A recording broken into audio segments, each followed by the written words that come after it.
नमस्कार, आप देख रहे हैं चैनल न्यूज। मैं हूं आशीष सिन्हा। हमारे खास शो प्राइम टाइम प्रहार में आपका बेहद स्वागत है। महाराष्ट्र की राजनीति में जो सियासत करवट आई है, उसने उत्तर प्रदेश की सत्ता की गलियारों में जो बेचैनी बढ़ाई है, उसका तापमान लगातार गर्म होता जा रहा है। जी हां, मौसम तो ठंड का है, लेकिन राजनीतिक तापमान गर्म हो चुका है। यूपी में जहां समाजवादी पार्टी को मुस्लिम समाज का पारंपरिक वोट बैंक मानती है, वहीं अब ओवैसी उस वर्चस्व को खुली चुनौती देते हुए दिखाई दे रहे हैं। भले ही 2022 के यूपी विधानसभा चुनाव में ओवैसी को एक भी सीट ना मिली हो, लेकिन बिहार विधानसभा और महाराष्ट्र से आई चुनावी सफलता ने यह साफ कर दिया कि एआईएमआईएम को हल्के में लेना एक बड़ी भूल होगी। बिहार के सीमांचल में कांग्रेस और आरजेडी को पीछे छोड़कर 5 सीटें जीतना और महाराष्ट्र के नगर निकाय चुनाव में 12 शहरों में 126 सीटों पर कब्जा, ये नतीजे बता रहे हैं कि मुस्लिम राजनीति का मिजाज अब देश में बदल रहा है। मालेगांव में किंग मेकर की भूमिका, संभाजीनगर में मुख्य विपक्ष दल और मुंबई में सपा के 2 दशक पुराने किले को ढह जाना इस बात की सबसे बड़ी मिसाल है। मुस्लिम समाज के भीतर यह भावना तेज हो रही है क्या कि वोट तो सभी लेते हैं, लेकिन लीडरशिप आगे नहीं देते, यानी उनको लीडरशिप का मौका नहीं देते। यही वो एक ग्रे एरिया है, या यूं कहें ये खाली जगह है जिसे एआईएमआईएम भरती हुई दिखाई दे रही है। अब सवाल बिल्कुल सीधा और बेबाक है कि क्या यूपी में भी मुस्लिम मतदाता अपने परंपरागत दलों से हटकर अपनी अलग सियासी ताकत खड़ी करेगा? और अगर ऐसा हुआ तो सपा क्या इस नए सियासी झटके के लिए तैयार है? यही सवाल यूपी की राजनीति का आने वाले समय में भविष्य जो है वो तय करेगा। यानी किस तरह से यूपी के जो मुसलमान हैं वो किस पार्टी की तरफ अपना रुझान दिखा रहे हैं। हालांकि जो आंकड़े अभी तक के हैं, यानी 2022 के यूपी विधानसभा चुनाव के आंकड़ों की बात करें तो वो समाजवादी पार्टी के फेवर में है। लेकिन जरा आप यूपी का गणित समझ लीजिए। यूपी का जो सियासी गुणा गणित है वो आपको बता रहा हूं। उत्तर प्रदेश में मुस्लिम आबादी लगभग 19% है, यानी 20% के करीब मुस्लिम आबादी उत्तर प्रदेश में है। विधानसभा की कुल सीटें 403 है, यानी यूपी में 403 विधानसभा की सीटें हैं। अब जरा इस बात को समझिए कि इन 403 विधानसभा सीटों पर मुस्लिम वोट बैंक किस तरीके से असर डालता है। करीब 143 विधानसभा सीटों पर मुस्लिम वोटर का प्रभाव है, यानी 403 विधानसभा सीटों में से 143 ऐसी सीटें हैं जहां पर मुस्लिम वोटर प्रभावी हैं। लगभग 73 सीटों पर मुस्लिम आबादी 30% से ज्यादा है, यानी अगर यह 30% की आबादी किसी भी पार्टी के साथ जाती है तो ये 73 सीटों का समीकरण वो बदल कर रख देंगे, या यूं कहे कि वो 73 सीटें उस पार्टी के खाते में चली जाएंगी। लगभग 70 सीटों पर मुस्लिम आबादी जो है वो 20 से 30% है, यानी इन 20 से 30% भी एक मुश्त होकर अगर इन 70 सीटों पर किसी एक पार्टी को चुनते हैं तो उसका असर चुनाव के परिणाम पर नजर आएगा, क्योंकि औसतन यूपी में जो वोटिंग है वो 65% से 70% होती है। तो इस बात को समझिए कि अगर 25% से ज्यादा मुसलमान हैं, अगर वो किसी एक पार्टी को चुनते हैं तो 73% जो सीटें हैं वो जाहिर तौर पर वो पार्टी के खाते में जाएंगे। अब आपको की ग्राफिक्स के जरिए समझाने की कोशिश करते हैं कि चल क्या कुछ रहा है और किस तरीके से यूपी विधानसभा चुनाव 2022 का जो रिजल्ट है वो आया था, यानी मुस्लिम वोट प्रतिशत और पार्टी के हिसाब से आपको बता रहे हैं। 2022 में अगर हम विधानसभा चुनाव की बात करें यूपी की, तो समाजवादी पार्टी और उसके गठबंधन को सबसे ज्यादा मुस्लिम वोटर मिले थे, यानी तकरीबन 80% जो मुस्लिम वोट थे वो सीधे सीधे उनके खाते में गए थे। यानी 143 विधानसभा सीटों को यह प्रभावित किया था। 2022 का जो चुनाव था, जो मुस्लिम वोटर थे वो एक मुश्त होकर जो है वो सीधे जाते हैं समाजवादी पार्टी में। अब हम आते हैं भारतीय जनता पार्टी पर। भारतीय जनता पार्टी ने 8% जो मुसलमान थे उन्होंने भारतीय जनता पार्टी के खाते में अपना मतदान किया। बात कांग्रेस की करेंगे, जहां महज 3 से 5% जो वोट फीसदी है वो कांग्रेस के खाते में गया। अब बीएसपी की बात करते हैं, तकरीबन 3 से 5% कांग्रेस के खाते में जाता है, उतना ही लगभग बहुजन समाज पार्टी के भी खाते में आता है। लेकिन बात यहां पर एआईएमआईएम की भी करेंगे। इसके अलावा जो दूसरे थे उनको मिलाकर तकरीबन 4% का जो वोट है वो सीधे सीधे उनके खाते में गया था। अब यही सबसे बड़ा सवाल है कि इस बार जो मुस्लिम वोट बैंक है 2027 में, क्या वो समाजवादी पार्टी के साथ जाएगा, बीएसपी के साथ जाएगा, बीजेपी के साथ जाएगा, या फिर वो एआईएमआईएम के साथ जाएगा? ये एक बहुत बड़ा सवाल है। मुझे लगता है कि समाजवादी पार्टी भी इसको लेकर पसुपेश में है, क्योंकि लगातार अब मुस्लिम वोट बैंक को लेकर जो बयान है यूपी में वो आने लगे हैं। लेकिन प्राइम टाइम प्रहार में जो सवाल है जिन पर हम चर्चा करेंगे, पहला सवाल यह है कि एआईएमआईएम के मजबूत होने में से यूपी में किसका सबसे ज्यादा नुकसान होगा? जाहिर तौर पर एक बड़ा मुस्लिम वोट बैंक अगर एआईएमआईएम के पास जाता है तो नुकसान किस पार्टी का सबसे ज्यादा होगा? क्योंकि 2022 के विधानसभा चुनाव में 80% मुस्लिम वोट समाजवादी पार्टी के खाते में गया था, ऐसा सर्वे कह रहे हैं। दूसरा सवाल, यूपी का मुस्लिम वोटर अब अपने परंपरागत दलों से हिसाब किताब के मूड में है क्या? क्या जिन परंपरागत दलों को, यानी हमेशा जिन दलों के खाते में मुस्लिम वोट आते रहे हैं, क्या अब उससे इतर जो मुस्लिम वोट बैंक है क्या वो छिटकेगा क्या?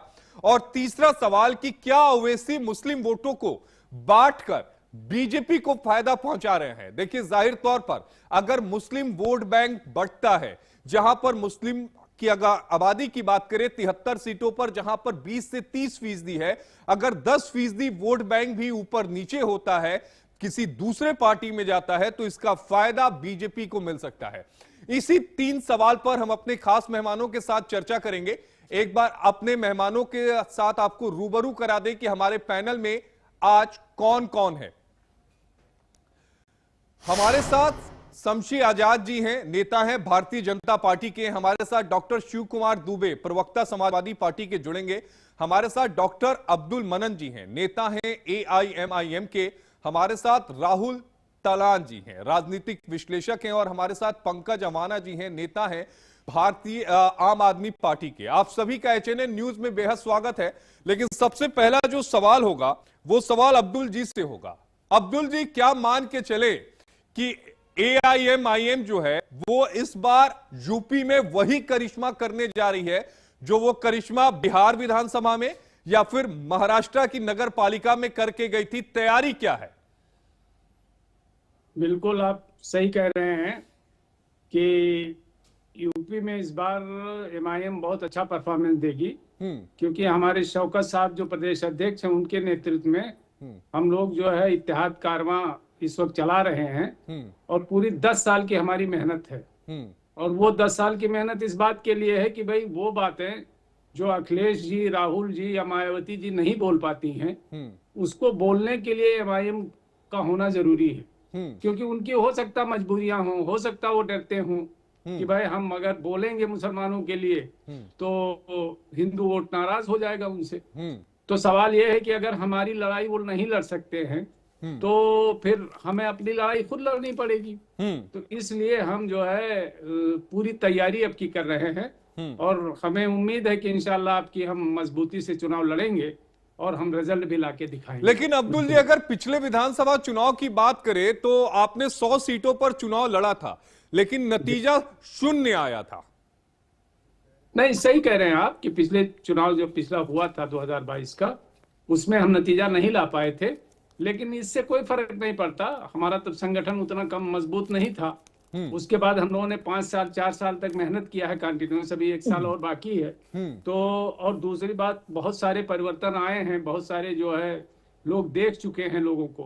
क्योंकि जब भी कोई बात होती है, दलितों पर अत्याचार होता है, लोग पहुंच जाते हैं। पिछड़ों पर अत्याचार होता है, लोग पहुंच जाते हैं, राहुल जी भी पहुंच जाते हैं, अखिलेश जी भी पहुंच जाते हैं। लेकिन जब माइनॉरिटी पर कोई बात आती है, मुसलमानों पर कोई बात आती है, तो उसके लिए कोई खड़ा नहीं होता है। जैसे आजम खान साहब हैं, जेल में हैं, उनके लिए कोई खड़ा होने के लिए तैयार नहीं है, बोलने के लिए नहीं तैयार है। इकरा हसन से एक साहब ने बदतमीजी की, इकरा हसन के लिए बोलने के लिए नहीं तैयार है। तो सवाल ये है कि जब आजम खान साहब के लिए बोलने के लिए तैयार नहीं है, जब इकरा हसन के लिए बोलने के लिए तैयार नहीं है, तो आम आदमी कितना भी मारा जाए, मॉब लिंचिंग हो या कोई भी हो, 3 तलाक हो या कोई भी मुद्दा हो, वक्फ बोर्ड का मामला हो, ये लोग जब बोलते ही नहीं हमारे लिए, तो हमें अपने अपने हाथ में जो है लेना पड़ेगा मामला को। ठीक है, डॉक्टर शिव कुमार दुबे जी से रिएक्शन ले लेते हैं, प्रवक्ता हैं समाजवादी पार्टी के। डॉक्टर शिव कुमार जी, आपने डॉक्टर अब्दुल जी को सुना, वो साफ तौर पे कह रहे हैं कि मुसलमानों के लिए कोई खड़ा नहीं होगा तो AIMIM को मैदान में तो उतरना ही होगा।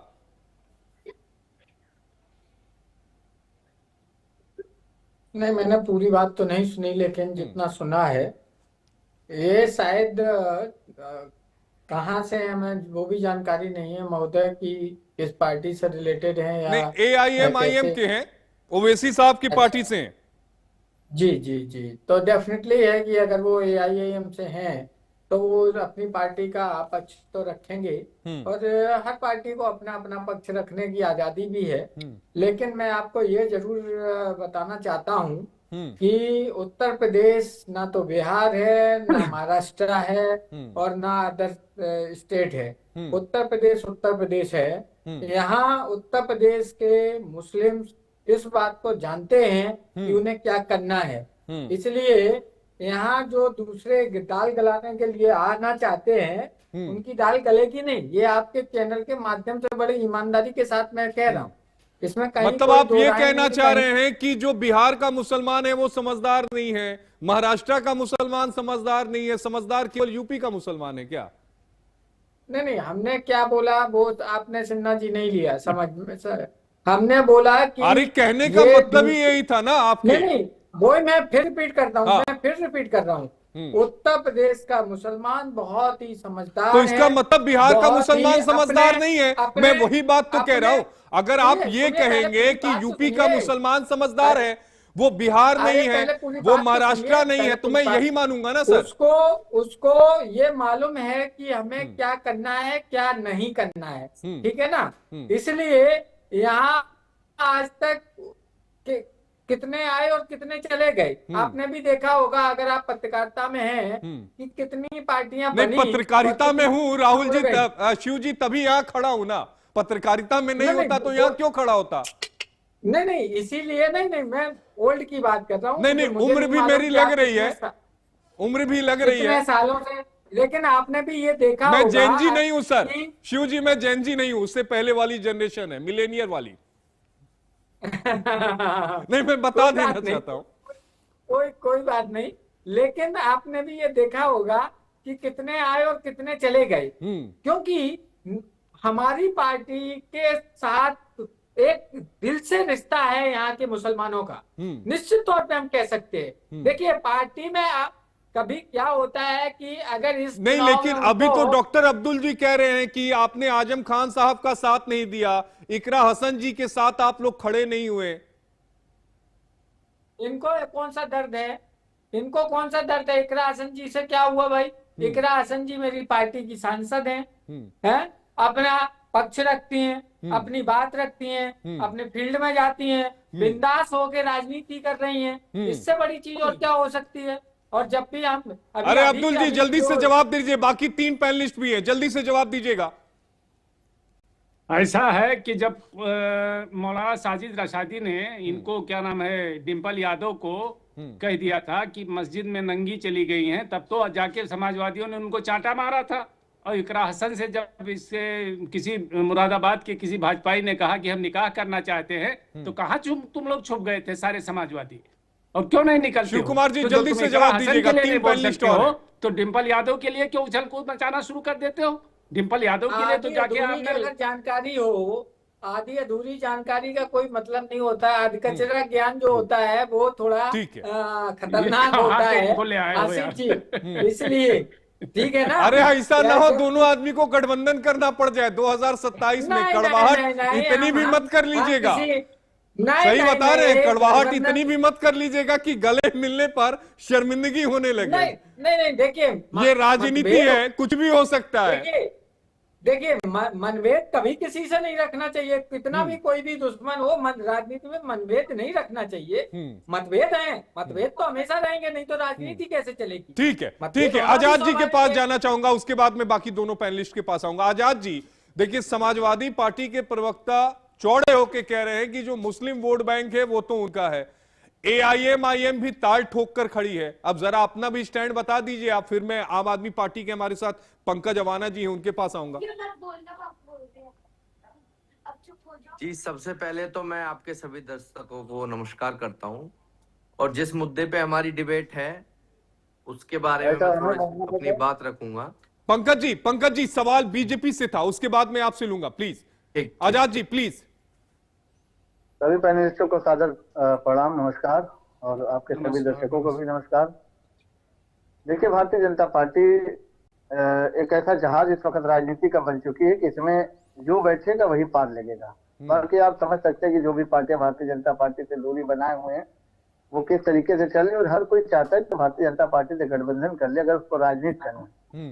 समाजवादी पार्टी आज कहीं ना कहीं जिस वोट के बलबूते पर राजनीति किया करती थी, जिस अल्पसंख्यक समाज पर, जिस दलित ओबीसी समाज पर वोट किया करती, राजनीति किया करती थी, वो समाज उससे बहुत दूर जा चुका है। क्योंकि जब समाजवादी पार्टी की सरकार थी तो सबसे ज्यादा परेशानी दलितों को हुई, और उसके बाद दूसरे नंबर पर अल्पसंख्यक समाज को दंगे की आग में झोंक दिया गया, उनको उपद्रवी बना दिया गया, उनके हाथों में पत्थर फेंक दे दिए गए, उनके हाथों में कट्टे और तमंचे थमा दिए गए, उनके घर के बच्चों से आजाद जी, जब आप इतने बड़े हितैषी हैं तो ये कहने की जरूरत डिप्टी सीएम को क्यों आन पड़ी कि अगर मुसलमान वोटर छट जाएं तो समाजवादी पार्टी 2% की पार्टी है?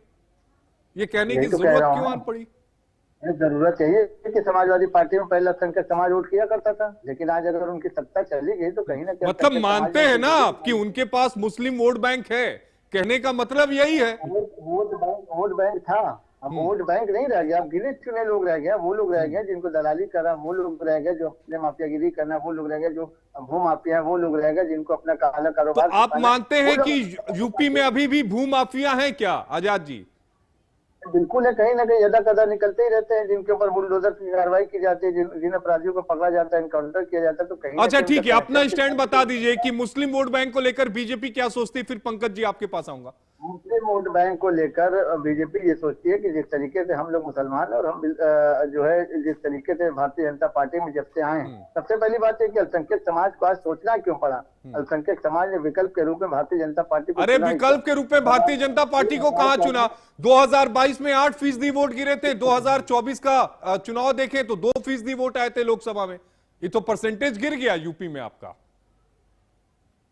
परसेंटेज गिर गया। लेकिन अब जो है जिस तरीके से अल्पसंख्यक समाज को सम्मान मिला है, जो अल्पसंख्यक समाज चाहता था कि आज कहीं ना कहीं जो उनके ऊपर एक टैग लगा करता था, आप मीडिया में, और आपको पता होगा कि एक यहीं से एक जिला पड़ता पूर्वांचल का आजमगढ़, जहाँ के लोगों को जो है आतंकवादी कहा जाता था, जहाँ के लोगों का पासपोर्ट नहीं बनता था, जहाँ के लोगों को दिल्ली मुंबई में लोग मकान किराए पर नहीं देते थे, उनको नौकरियां नहीं देते थे। ये होता था कांग्रेस की सरकार में, उत्तर प्रदेश की समाजवादी पार्टी की सरकार। ठीक है, लेकिन जब से भारतीय जनता पार्टी, जब से आपने देखा, पंकज जी का एक स्टैंड ले लेते हैं। पंकज जी आपका स्टैंड, फिर मैं राहुल जी आपके पास आऊंगा। जी सिन्हा जी, जैसा कि मैं सभी प्रवक्ताओं को सुन रहा हूं, एएमआईएम का अंतिम लाभ किसको मिलता है ये पूरे देश को पता है, पूरी दुनिया को पता है। जहां जहां भारतीय जनता पार्टी का शासन है वहीं एएमआईएम मजबूत क्यों है? कहीं ना कहीं भारतीय जनता पार्टी एएमआईएम को आगे लाकर लड़ाने का काम करती है, ताकि विपक्ष के वोट काटे जाएं, हमारे माइनॉरिटी विंग के साथियों की वोट आपस में बट जाएं, जिससे भारतीय जनता पार्टी अपनी राजनीतिक रोटी आसानी से सेक सके। यह पूरे देश को पता है। आप देखिए पिछले दिनों तो आप एआईएमआईएम को क्या मानते हैं? वोट कटवा पार्टी मानते हैं, क्या मानते हैं? बी पार्टी है, भारतीय जनता पार्टी की बी टीम है, भारतीय जनता पार्टी के लिए काम करती है। वैसे जी भारतीय जनता पार्टी के लिए खुल के प्रचार करते हैं, डायरेक्ट इनडायरेक्ट वे में वो प्रचार करते हैं। बिहार का 2020 का चुनाव देखिए, एआईएम लड़ी, फायदा किसको हुआ? अरे भाई उस समय तो मुझे ध्यान में है कि ओवैसी साहब चाहते थे कि गठबंधन हो जाए, उस समय कहा गया आरजेडी की तरफ से, तेजस्वी बाबू की तरफ से कि नहीं हम गठबंधन नहीं करेंगे। मनोज झा जी की तरफ से यह बयान आया था जिसमें उन्होंने ये कहा कि वहां की पार्टी है, हैदराबाद की पार्टी है, यहां आके क्या करेगी, अच्छा यही है कि वहां चुनाव ना लड़े। ये तो उनकी तरफ से बयान आया था ना। सिन्हा जी ये सब कहने के दिखाने के इनके मुद्दे अलग होते हैं, लेकिन कहीं ना कहीं ये लोग भारतीय जनता पार्टी के लिए काम बयान करते तो हैं। उनकी तरफ से आया था ना पंकज जी, और बयान अभी आरजेडी की तरफ से आया था, ओवैसी साहब की तरफ से तो बयान कोई नहीं आया। ओवैसी साहब ने किसके लिए प्रचार किया बिहार के अंदर, कहां पे उन्होंने वोट काटे? जहां मेरी बात समझिए ना, ओवैसी चाहते थे कि गठबंधन हो जाए महागठबंधन के साथ, महागठबंधन नहीं चाहती थी कि ओवैसी उनके साथ आए। यही वजह है कि वहां पर सीमांचल में इतना नुकसान महागठबंधन को हुआ।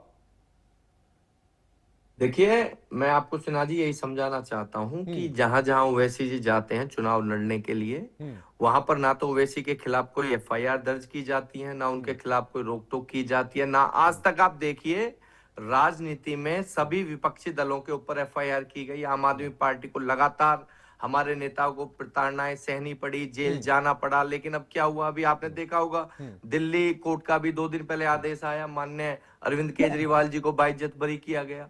लेकिन आप मुझे बताइए ओवैसी जी के खिलाफ आज तक भी एक मुकदमा। मैं अब्दुल जी इससे सवाल लूंगा, आपसे सवाल लूंगा, लेकिन राहुल तालान जी के पास जाना चाहूंगा। राहुल जी जरा समीकरण को समझाइए कि जिस हिसाब से अभी तक फीडबैक मिल रहा है ओवैसी साहब की पार्टी को, हैदराबाद के 4 मीनार से निकलकर देश के 4 अलग अलग कोनों में खंबा गाड़ना, यह बताता है क्या कि ओवैसी की पार्टी मजबूत हो रही है? देखिए आशीष जी, मुझे लगता है और जो मेरा एनालिसिस है, निश्चित तौर पे जैसे अभी महाराष्ट्र के जो चुनाव हुए हैं उसमें देखें, या फिर बिहार में जो चुनाव हुए थे, विधानसभा चुनाव हुए थे, तो वहां से नजर आता है कि ओवैसी की लोकप्रियता बढ़ रही है। इसमें कोई दो राय नहीं कि उनकी लोकप्रियता लगातार बढ़ती जा रही है। लेकिन यूपी में आके मुझे लगता है कि ये समीकरण, उनके जो समीकरण है वो ढीले पड़ जाते हैं। यूपी में जब अब हम 2022 का इलेक्शन देखते हैं तो उनको 0.40% मिले थे, उनसे ज्यादा वोट नोटा को मिले थे यूपी में। तो यूपी में अगर जो कोई ये सोच रहा है कि चमत्कार हो जाएगा, तो मुझे नहीं लगता है कि कोई यूपी में चमत्कार होने वाला है। अब उसके पीछे रीजन भी मैं बताता हूं कि चमत्कार क्यों नहीं होगा यूपी में। देखिए है क्या यूपी में, यूपी का मुसलमान चाहता है कैसे ही बीजेपी को सत्ता से दूर करना। ये यूपी के मुसलमान का अल्टीमेट गोल है। अगर जो इस गोल में वो बट जाती हैं वोट, ओवैसी कुछ वोट लेके चले जाते हैं, कुछ समाजवादी पार्टी में बट जाती हैं, कुछ बसपा में बट जाती हैं, कुछ पीस पार्टी अलग चुनाव लड़ती है तो कुछ पीस पार्टी में बट जाती हैं, तो ऐसे वो गोल हासिल नहीं होता है। उस गोल में जो वो है फिर एक तरीके से फ्रैक्शन आ जाएगा और गोल दूर होता चला जाएगा। तो यूपी के मुसलमान को करना है गोल हासिल, और गोल हासिल करने के लिए उनको पता है कि जब लोकसभा चुनाव हुए थे और 37 सांसद जीते समाजवादी पार्टी के, उनको पता है कि हम एकजुट रहेंगे और यादव वोट रहे और पीडीए समीकरण चल गया। पीडीए का जो उनका विजन है अखिलेश यादव का, अगर जो वो चल जाता है तो हम बीजेपी को सत्ता से बाहर कर सकते हैं। तो मुझे लगता है कि यूपी में इस बार मुसलमान कोई भी रिस्क नहीं लेंगे। ठीक है, उनको पिछली बार 22 लाख वोट आए थे, इस बार हो सकता है कि 30 लाख वोट आ जाए, 35 लाख वोट आ जाए, लेकिन मुझे कहीं ऐसी ये सफलता नहीं दिख रही है कि जैसे वो पिछली बार 100 सीटों पे लड़े थे और उससे पहली बार 17 में वो 38 सीटों पे लड़े थे, इस बार ज्यादा सीटों पे लड़े। वोट ज्यादा बढ़ सकते हैं, लेकिन मुझे ये भी नहीं लगता है कि वो 2, 4 या 5 सीट जैसे बिहार में ले आए वो यूपी में लेके आ पाएंगे। यूपी की पॉलिटिक्स, बिहार की पॉलिटिक्स और महाराष्ट्र की पॉलिटिक्स अलग है। देखिए जहां तक ये कहा जाता है AIMIM द्वारा कि भाई हमारे मुस्लिम लीडरशिप हमें पैदा करनी है, हमें मुस्लिम लीडरशिप नहीं है हमारे पास, तो ऐसा नहीं है कि मुस्लिम लीडरशिप के लिए लड़ाई नहीं लड़ी जा रही है यूपी में। देखिए यूपी में अब इमरान मसूद अचानक से बढ़ चढ़ के बोलने लग गए, तो वो बढ़ चढ़ के इसीलिए बोल रहे हैं और कांग्रेस भी उनको इसीलिए आगे बढ़ा रही है और इतना उनको तवज्जो दी जा रही है कि अगर जो कांग्रेस और सपा का गठबंधन होता है चुनावों में, जो अभी तक तो है और दोनों पार्टी बोलती है कि हमारा गठबंधन है, तो अगर वो गठबंधन कंटिन्यू रहता है तो फिर मुस्लिम फेस के नाम पे इमरान मसूद को आगे बढ़ाया जाएगा, समाजवादी पार्टी की तरफ से जो उनके गाजीपुर से सांसद हैं उनको आगे बढ़ाया जाएगा। नहीं, लेकिन इमरान मसूद के नाम पर क्या पूरे मुसलमान एक साथ इकट्ठा हो पाएंगे? इमरान मसूद इतने बड़े चेहरे हो गए हैं। नहीं, मैं ये नहीं कह रहा हूं कि उनके नाम पे इकट्ठे हो पाएंगे, मैं ये कह रहा हूं कि उनको आगे बढ़ाया जा रहा है, उनके फेस को लोगों को ज्यादा दिखाया जा रहा है। कांग्रेस उस फेस को भुनाना चाहती है। कांग्रेस और समाजवादी पार्टी को भी ये पता है कि ओवैसी आएंगे यूपी में, और अगर जो ओवैसी आते हैं और उनके सामने कोई मुस्लिम लीडरशिप खड़ी नहीं की गई, जैसे आजम खान आ जाते हैं तो ओवैसी वैसे ही न्यूट्रलाइज हो जाएंगे यूपी में। लेकिन अगर आजम खान जेल से नहीं आते हैं चुनाव के टाइम तक और जेल में ही रहते हैं तो एक नहीं, लेकिन राहुल जी इसमें भी देखना होगा कि आजम खान जेल से आने के बाद क्या उसी पर रहते हैं, उसी पार्टी के साथ रहते हैं, समाजवादी पार्टी के साथ रहते हैं। पर नो, राजनीति है, कभी भी कुछ भी पलट सकता है, कभी भी किसी का दिमाग दूसरी तरफ जा सकता है। बिल्कुल, लेकिन देखिए ये संभावना ये अभी है कि समाजवादी पार्टी के साथ रहेंगे, लेकिन अगर यूपी में अगर जो आजाद नहीं दूसरी तरफ चले जाते हैं, जैसे जिसकी संभावना आप भी जता रहे हैं कि हाँ राजनीति में हम कुछ कह नहीं सकते हैं कि एक पॉलिटिशियन क्या करेगा, उसको प्रेडिक्ट करना थोड़ा मुश्किल हो जाता है। अगर जो वो दूसरी पार्टी ज्वाइन कर लेते हैं, वो बसपा ज्वाइन कर लेते हैं, वो ओवैसी की पार्टी ज्वाइन कर लेते हैं, तब ओवैसी के लिए संभावनाएं बढ़ जाती हैं। लेकिन यूपी में मुस्लिम लीडरशिप के सामने कोई ऐसा नहीं है कि अकाल है। डॉक्टर अब्दुल जी के पास भी चलता हूं। ठीक है, अब्दुल जी आप कुछ कह रहे थे, प्लीज। जी, पहली बात थोड़ी, चूंकि बात हो रही है वो इसी साहब की एमआईएम की बात होगी तो थोड़ा सा मुझे टाइम और चाहिए।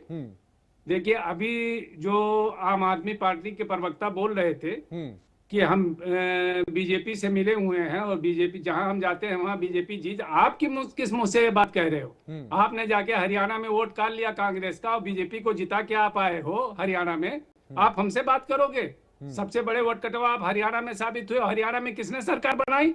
आम आदमी और कांग्रेस की निकम्मापन ने हरियाणा में बीजेपी की सरकार बनाई। हम तो वहां नहीं गए थे, फिर कैसे तुम हार गए? और तुमने जाके वोट काटा कांग्रेस का और कांग्रेस हारी वहां, और कांग्रेस ने आके तुम्हारा वोट दिल्ली में काटा और तुम दिल्ली में हारे। इसीलिए तो तुम तो एक दूसरे से लड़के खुद हार जाते हो। ठीक है, पंकज जी जवाब दे दीजिएगा। अभी तो आप मेरी अब जवाब ले। अरे ठीक है अब्दुल जी, आपने जो एक मुद्दा उठाया उसका जवाब ले लीजिए, फिर आप बोलिएगा। पंकज जी। सिन्हा जी, मैं पूरी जवाब दूंगा, इनकी सारी बातों का क्या जवाब दोगे? हम लोग हरियाणा में जाके चुनाव लड़े, पूरी मजबूती से चुनाव लड़े, और कुछ सीटों पे हमें इतनी अच्छी वोटें मिली, शायद हम कुछ वोटों से वहां पे हारे। हमने अपना पूरा प्रयास किया। देखिए, आम आदमी पार्टी मात्र इस देश की एक इकलौती ऐसी पार्टी है जो 10 साल के अंदर राष्ट्रीय पार्टी है, जो जहां पे जाके चुनाव लड़ी वहां पर उसने विपक्ष की भूमिका में आके अपने आप को दिखाया। आप देखिए, गुजरात के अंदर आज आम आदमी पार्टी हरियाणा में हम नहीं गए थे, कैसे बीजेपी हरियाणा में आम आदमी पार्टी चुनाव लड़ी, कांग्रेस की अपनी नीतियों की वजह से कांग्रेस चुनाव हारी। उनकी आपस की लड़ाइयां जो रही उसकी वजह से वो चुनाव हारे। आम आदमी पार्टी का काम है लड़ने का। बीजेपी की सरकार तुमने बनवाई नहीं बनवाई, कांग्रेस के साथ हमारा गठबंधन नहीं है, लेकिन एएमआईएम किसके लिए चुनाव लड़ती है आप बताइए? अब्दुल जी जवाब दे दीजिए। एफआईआर नहीं हुई, तुम्हारे जैसे मुनाफिक लोग हिंदुओं को गाली देते हैं, बीजेपी के तरह से केजरीवाल और नरेंद्र मोदी में कोई फर्क नहीं। भारतीय जनता पार्टी ये बड़ा कंफ्यूजन हो गया। आजाद जी, मैं आपके पास आऊंगा। ठीक है पंकज भाई, जल्दी से बोलिएगा, ब्रेक लेना। मेरी बात सुनिए, इन दोनों की एक ही राजनीति है। मोदी और ओवैसी जी एक चुप रहो यार, तुम्हारी राजनीति क्या है? वो हिंदुओं को गाली देते हैं। मरकज में कह दिया कि जो है मुसलमानों की वजह से कोरोना फैला, तुम्हारे केजरीवाल ने कहा था कहीं ना कहीं राजनीति मरकज की वजह से कोरोना फैला। लेकिन उत्तर प्रदेश के अंदर, जैसा कि अभी राहुल जी ने बताया, अपने पाप से तुम दिल्ली में हारे। अंदर ये लोग पूरी तरह से ठीक है, बड़ा कंफ्यूजन हो गया। मैं आऊंगा आपके पास पंकज भाई, अब्दुल जी, लेकिन मैं आजाद जी के पास जाऊंगा ब्रेक के बाद, क्योंकि बीजेपी की बी टीम आम आदमी पार्टी कह रही है कि एआईएमआईएम है, एआईएमआईएम कह रही है कि आम आदमी पार्टी है। इसका जवाब बीजेपी से ही ले लेंगे। 30 सेकंड का ब्रेक, फौरन हाजिर।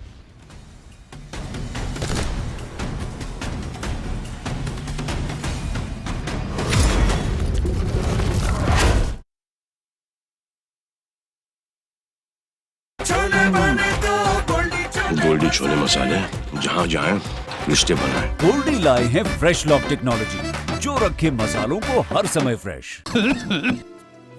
मुल्तानी घोका कॉफ सिरप, इसके तुलसी जैसे गुणकारी तत्व तुरंत असर दिखाएं और खांसी को कहें गुड बाय। मुल्तानी घोका कॉफ सिरप।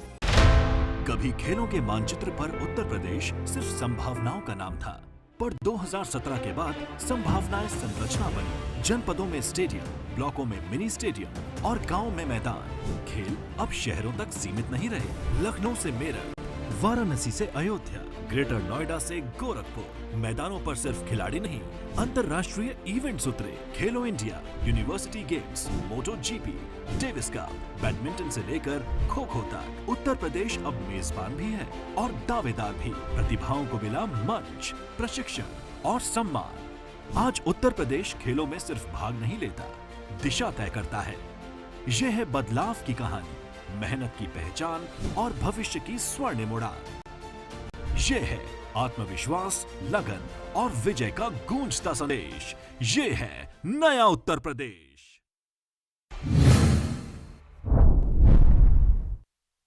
जॉइंट पेन के लिए डॉक्टर ऑर्थो ऑयल के अमेजिंग रिजल्ट सबको पता है, पर क्या आपको पता है कि पुराने और ज्यादा बिगड़े दर्द के लिए डॉक्टर ऑर्थो ऑयल के साथ साथ डॉक्टर ऑर्थो कैप्सूल्स को भी रेगुलर यूज करना चाहिए। ये कोई टेम्पररी पेन किलर नहीं, आयुर्वेदिक औषधि है। मुल्तानी घोका कॉफ सिरप, इसके तुलसी जैसे गुणकारी तत्व तुरंत असर दिखाएं और खांसी को कहें गुड बाय। मुल्तानी घोका कॉफ सिरप। गोल्डी छोले मसाले, जहाँ जाए रिश्ते बनाए। गोल्डी लाए हैं फ्रेश लॉक टेक्नोलॉजी, जो रखे मसालों को हर समय फ्रेश।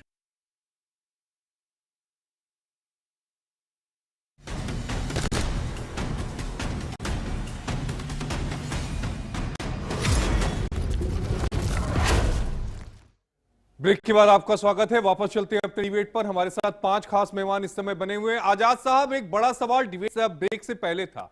सवाल ये था कि AIM ये कहती है कि आप वो बीजेपी की बी पार्टी आम आदमी पार्टी है, आम आदमी पार्टी AIM को कहती है। अब जरा आप इस समस्या का समाधान करिएगा। देखिए, इसके पहले आम आदमी पार्टी दिल्ली में नहीं थी और उसको जब शीला दीक्षित की सरकार थी और उसके बाद जब शीला दीक्षित की सरकार को हटाया गया, वहां पर जनता ने आम आदमी पार्टी को चुना तो तब भी कांग्रेस ने यही आरोप लगाया था कि केजरीवाल की पार्टी यानी आम आदमी पार्टी जो है ये भारतीय जनता पार्टी की बी टीम। तो ये हमारे पर आरोप लगता रहता है। वैसे साहब भी बैरिस्टर है, पढ़े लिखे हैं और हमारा उनसे कोई गठबंधन नहीं। जिस तरीके की बातें वो करते सबको। अरे गठबंधन होते होते बच गया। महाराष्ट्र वाली रिपोर्ट देखे थे ना?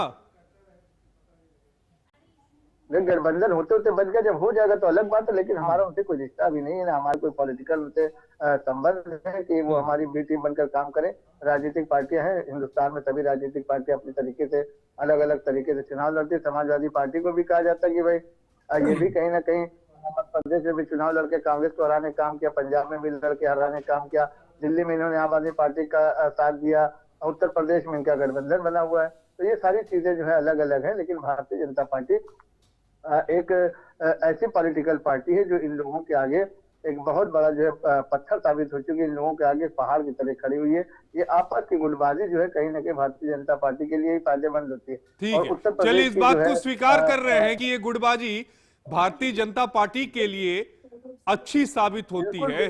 डॉक्टर शिव कुमार जी, आप समझ रहे हैं ना कि वोट कटा या वोट बटा तो सीधे तौर पर बीजेपी को फायदा। उत्तर प्रदेश में देखिए वैसे की पार्टी अभी तक न उनका जनाधार खड़ा हो चुका है, न उनका संगठन है, न यहाँ पर बहुत मजबूती के साथ उनके लोग मौजूद है। उत्तर प्रदेश की नहीं, इसका जवाब शिव जी से ले लेते हैं ना। शिव जी प्लीज। मेरा भी जवाब ले लीजिए। बिहार और महाराष्ट्र की राजनीति बिल्कुल अलग कर उत्तर प्रदेश की राजनीति। उत्तर प्रदेश की राजनीति में सिर्फ 2 पार्टियां इस वक्त हैं। अरे आजाद साहब, हर राज्य में जब चुनाव होता है ना तो ऐसे ही कहा जाता है कि वहाँ की राजनीति अलग है, यहाँ की राजनीति अलग है, परिणाम कुछ और आ जाता है। उसके पहले मुख्य पार्टी कौन थी? समाजवादी पार्टी थी। उसके पहले विपक्ष में कौन थी? समाजवादी पार्टी थी। उसके पहले कौन थी? बसपा थी। तो एक ही पार्टी रहती है। ये नहीं होता कि 4 पार्टियां लड़कर भारतीय जनता पार्टी में झेल ले। और भारतीय जनता पार्टी का जो कोर है, जो उनका वोट है, क्योंकि हम लगातार संगठन पे काम करते हैं। हमारी पार्टी एक ऐसी पार्टी सत्ता में रहते हुए भी ऐसा कोई पखवाड़ा, ऐसा कोई सत्ता खाली नहीं जाता। शिव कुमार जी से जवाब ले लेते हैं ना। शिव जी प्लीज। जी बोलिए। मैं कह रहा हूं कि देखिए ये तो साफ इनकार हो रहा है, लेकिन सवाल ये है कि अगर वोट कटेगा या वोट बटेगा तो फायदा तो बीजेपी को ही होगा। नहीं, देखिए हमारा जो स्ट्रक्चर है वो एकदम क्लियर है। हमारा कॉन्सेप्ट एकदम क्लियर है कि हमारा पीडीए फुल मजबूती के साथ इस चुनाव में उतर रहा है और पूरा समर्थन पीडीए का है।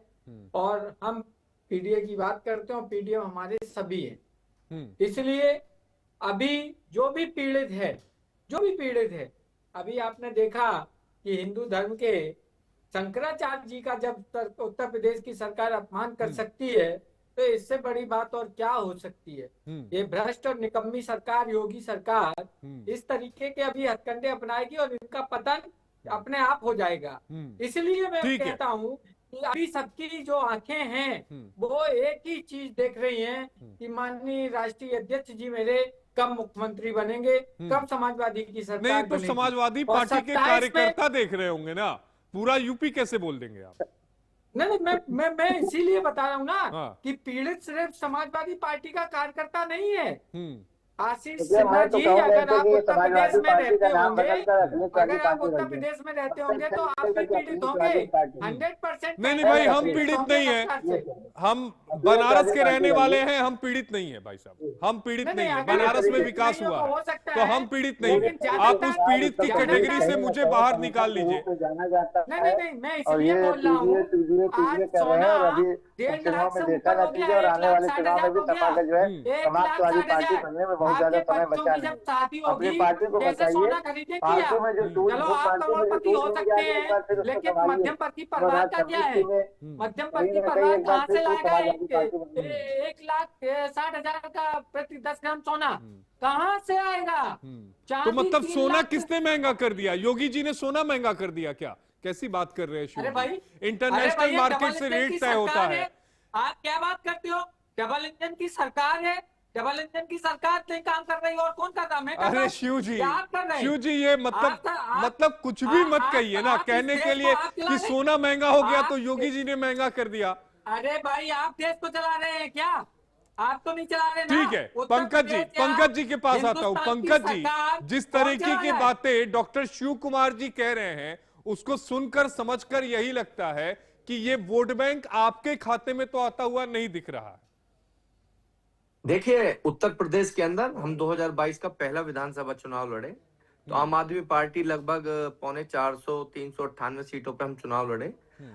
रिजल्ट बहुत अच्छे नहीं रहे, वोट हमें नहीं मिला, लोगों ने एक्सेप्ट नहीं किया, लेकिन निरंतर आम आदमी पार्टी उत्तर प्रदेश के अंदर सक्रिय रही। अभी आपने देखा होगा कि हमने लगातार पदयात्रा, राज्यसभा सांसद जो हमारे प्रभारी हैं उत्तर प्रदेश के संजय सिंह जी, उनके नेतृत्व में सरयू से संगम, हमने रोजगार दो, सामाजिक न्याय दो, उसके बाद हमने रामपुर से अमरोहा वोट बचाओ संविधान बचाओ, अभी हमने मिर्जापुर से लेकर सारनाथ बनारस तक, आपका ही गृह जनपद बनारस है, अभी कल हमारी परसों ही हमारी यात्रा का समापन हुआ, रोजगार दो सामाजिक न्याय दो। और हमारे सांसद जी ने एक मुद्दा रखा, या तो 18 साल के बच्चों को रोजगार दिया जाए वरना 10,000 बेरोजगारी भत्ता दिया जाए। ठीक है, राहुल जी से ले लेते हैं। राहुल जी, इस पूरे पिक्चर में सिन्हा जी मेरी बात सुनिए पूरी। जो बेरोजगारी भत्ता आम आदमी पार्टी मांग करती है उत्तर प्रदेश के नौजवानों के लिए, हम ये नहीं कहते कि आप मुफ्त में दीजिए, 2 घंटा कोई भी सरकारी काम उनसे कराइए आप। तो उत्तर प्रदेश के हालत को लेकर लगातार आम आदमी पार्टी पूरी मजबूती के साथ आदरणीय संजय सिंह जी के नेतृत्व में हम लोग बहुत मेहनत कर रहे हैं। ठीक है, राहुल जी से ले लेते हैं, समय की कमी है। राहुल जी, इस पूरे 2027 की सियासत में आप आम आदमी पार्टी को कहां देखते हैं, समाजवादी पार्टी को कहां देखते हैं, ओवैसी साहब को कहां देखते हैं, कांग्रेस को कहां देखते हैं, मुस्लिम वोटर के दृष्टिकोण से, और बीजेपी को? देखिए आशीष जी, आम आदमी पार्टी यूपी में कहीं नहीं रहेगी, कितने भी प्रयास कर लें, लेकिन एक पार्टी है तो अपना प्रयास करते रहना चाहिए। ओवैसी मुझे कहीं नजर नहीं आते हैं यूपी में कि वो कोई मैजिक कर पाएंगे। मुख्यतः लड़ाई रहने वाली है बीजेपी वर्सेस समाजवादी पार्टी। अब उसमें बसपा किधर रहेगी, ये इंपॉर्टेंट रोल हो जाएगा। बसपा का बहुत ज्यादा इंपॉर्टेंट रोल है कि क्योंकि जिस पे वो लड़ाई लड़ रहे हैं, पीडीए जिसकी बात कर रहे हैं, पीडीए में जो डी है वो ज्यादातर वोट बसपा के साथ जाता है, तो उस डी को अखिलेश यादव अपने पास लेके आ पाएंगे तो हो सकता है कि वो सरकार बना ले। अगर जो बसपा अच्छे से इलेक्शन लड़ती है और डी बसपा के साथ रहता है तो बहुत दूर की कौड़ी हो जाएगा यूपी में अखिलेश यादव जी के लिए सरकार बनाना। बीजेपी सरकार अपनी सस्टेन करेगी। देखिए, बीजेपी और सारी पार्टियों में आपको एक अंतर समझ में आना चाहिए, किसी के पास वैसा कैडर नहीं है जैसा बीजेपी के पास है। बसपा का कैडर जो वामसेफ का कैडर था वो नहीं रहा है। समाजवादी पार्टी वैसा कैडर अभी नहीं बना पाई है जैसा बीजेपी का कैडर है। जो बीजेपी के जितने स्ट्रॉन्ग बीएलए होते हैं वैसे समाजवादी पार्टी के पास अभी नहीं है वैसे बीएलए। तो यहाँ बहुत ज्यादा अंतर हो जाता है। बाकी अगर जो आप बेरोजगारी और इसकी बात करेंगे, तो अगर जो आप देखें तो यूपी अच्छा परफॉर्म कर रहा है, लोग उससे खुश हैं। ऐसा नहीं है कि यूपी ने बेकार परफॉर्म किया, इन्वेस्टमेंट भी आ रहा है, नए उद्योग धंधे भी लग रहे हैं, नई सड़कें भी बन रही हैं, शहरों हालांकि में देखिए इस विकास बात भी से हो भी रहा है। तो इनकार इस नहीं चीज किया से जाता कि बीजेपी थोड़ा बतौर मजबूत नजर आता है। मुख्यमंत्री सीएम योगी आदित्यनाथ देश की पसंद है। मैं देश के अलग अलग हिस्सों में गया हूं, मैं योगी आदित्यनाथ पसंद करते हैं लोग। देखिए राजनीतिक लड़ाई, राजनीतिक विचारधारा अलग है, लेकिन इस बात से मैं इनकार नहीं कर सकता क्योंकि मैंने सुना है साउथ के लोग भी योगी की तारीफ करते हुए दिखे हैं। जी ये मेरे से सवाल है। जी आप ही से राहुल जी, उसके बाद में अब्दुल जी आपके पास आऊंगा।